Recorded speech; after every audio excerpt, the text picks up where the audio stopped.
नंदा देवी मेला उत्तराखंड का एक प्रमुख सांस्कृतिक और धार्मिक उत्सव है जो कुमाऊं क्षेत्र में सितंबर माह में नंदा अष्टमी भाद्रपद शुक्ल अष्टमी के आसपास आयोजित किया जाता है। यह मुख्य रूप से अल्मोड़ा और नैनीताल में मां नंदा और सुनंदा को समर्पित है, जो कुमाऊं की समृद्धि का प्रतीक मानी जाती हैं। इस मेले में कदली वृक्षों से देवी की मूर्तियां बनाकर पूजा की जाती है और भव्य शोभा यात्रा निकाली जाती है। नंदा देवी महोत्सव। नंदा देवी मेला उत्तराखंड का एक प्रमुख सांस्कृतिक और धार्मिक उत्सव है जो कुमाऊं क्षेत्र में सितंबर माह में नंदा अष्टमी भाद्रपद शुक्ल अष्टमी के आसपास आयोजित किया जाता है। यह मुख्य रूप से अल्मोड़ा और नैनीताल में मां नंदा और सुनंदा को समर्पित है, जो कुमाऊं की समृद्धि का प्रतीक मानी जाती है। इस मेले में कदली वृक्षों से देवी की मूर्तियां बनाकर पूजा की जाती है और भव्य शोभा यात्रा निकाली जाती है। नंदा देवी मेले की मुख्य विशेषताएं। ऐतिहासिकता। यह मेला अल्मोड़ा में सदियों से आयोजित हो रहा है, जिसकी शुरुआत 17वीं शताब्दी में चंदवंश के राजाओं द्वारा की गई थी। दुर्गा सप्तशती को 3 भागों में बांटा गया है, जो मां दुर्गा के 3 प्रमुख स्वरूपों को दर्शाते हैं। प्रथम चरित्र महाकाली, इसमें मधु और कैटब नामक असुरों के वध की कथा है। मध्यम चरित्र महालक्ष्मी, इसमें महिषासुर के वध और देवी के महिषासुर मर्दिनी रूप का वर्णन है। उत्तम चरित्र महासरस्वती, इसमें शुंभ और निशुंभ जैसे क्रूर राक्षसों के वध की कथाएं हैं। पूजा में नारियल के महत्व और इसके प्रतीकों को निम्नलिखित बिंदुओं से आसानी से समझा जा सकता है। अहंकार का त्याग। नारियल का बाहरी आवरण खोल बहुत कठोर और खुरदुरा होता है, जो हमारे अज्ञान और अहंकार का प्रतीक है। जब हम इसे भगवान के सामने फोड़ते हैं तो इसका अर्थ होता है कि हम अपने अहंकार को तोड़कर भगवान के सामने पूर्ण रूप से समर्पित सरेंडर हो रहे हैं। शुद्धता और पवित्रता। नारियल के अंदर का पानी अत्यंत पवित्र और शुद्ध माना जाता है। फोड़ने के बाद निकलने वाला सफेद भाग शांत और निर्मल मन का प्रतीक है। माँ लक्ष्मी का वास। श्री का अर्थ लक्ष्मी है। नारियल को माँ लक्ष्मी और भगवान विष्णु का स्वरूप माना जाता है। इसके बिना कोई भी अनुष्ठान अधूरा माना जाता है। शुभ शुरुआत। किसी भी नए कार्य जैसे गृह प्रवेश, नया वाहन खरीदना, शादी या यज्ञ की शुरुआत में नारियल फोड़ना अनिवार्य माना जाता है, ताकि काम बिना किसी बाधा के पूरा हो। 5 तत्व। नारियल को प्रकृति के 5 तत्वों पृथ्वी, जल, अग्नि, वायु और आकाश का प्रतीक भी माना जाता है।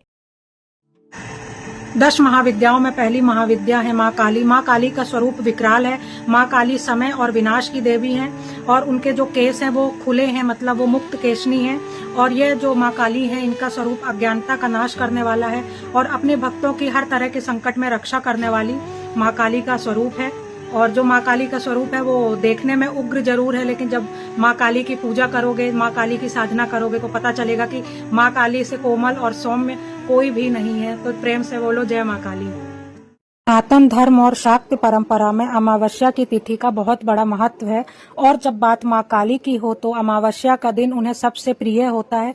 इसके पीछे कुछ गहरे आध्यात्मिक, तांत्रिक और पौराणिक कारण होते हैं, जैसे कि अंधकार की अधिष्ठात्री देवी अमावस की रात सबसे काली रात होती है, जहां चंद्रमा की रोशनी गायब हो जाती है। माँ काली का रूप भी काला है, कृष्ण वर्ण वाली हैं, जो अनंत अंधकार का प्रतीक है। महाकाली इस ब्रह्मांड के गहरे अंधकार, शून्य और काल समय को नियंत्रित करती हैं, इसलिए अंधकार से भरी यह रात उनके स्वरूप से पूरी तरह मेल खाती है। अज्ञानता के नाश का प्रतीक और आध्यात्मिक ऊर्जा का केंद्र। तंत्र शास्त्र के अनुसार अमावस्या की रात को ब्रह्मांडीय ऊर्जा का प्रवाह बहुत तेज होता है, इसलिए अमावस की रात को काल रात्रि भी कहा जाता है। तांत्रिक और अघोरी संप्रदाय के लोग इस रात को साधना के लिए सबसे उत्तम मानते हैं और इस समय की गई माँ काली की पूजा जप तप का फल तुरंत मिलता है। और इसलिए कहा जाता है कि जो अमावस का दिन और अमावस की रात होती है वो माँ काली को सबसे ज्यादा प्यारी होती है। तो और ऐसे इंटरेस्टिंग वीडियो के लिए हमारे चैनल को फॉलो करें और हमसे जुड़ें। बटुक भैरव भगवान शिव के बाल रूप और सौम्य अवतार हैं। यह आपदाओं से रक्षा करने वाले और भक्तों के भय रोग व शत्रुओं का नाश करने वाले देवता हैं। उनकी साधना से साहस, बुद्धि और धन की प्राप्ति होती है। माँ बगलामुखी 10 महाविद्याओं में से 8वीं महाविद्या है। इन्हें पीताम्बरा, पीले वस्त्र धारण करने वाली और ब्रह्मास्त्र विद्या भी कहा जाता है। माँ बगलामुखी की साधना मुख्य रूप से वाणी पर नियंत्रण, शत्रुओं के स्तंभन शांत करने, वाद विवाद, कोर्ट कचहरी के मामलों में विजय और संकटों के नाश के लिए की जाती है। मीनाक्षी देवी का इतिहास क्या है?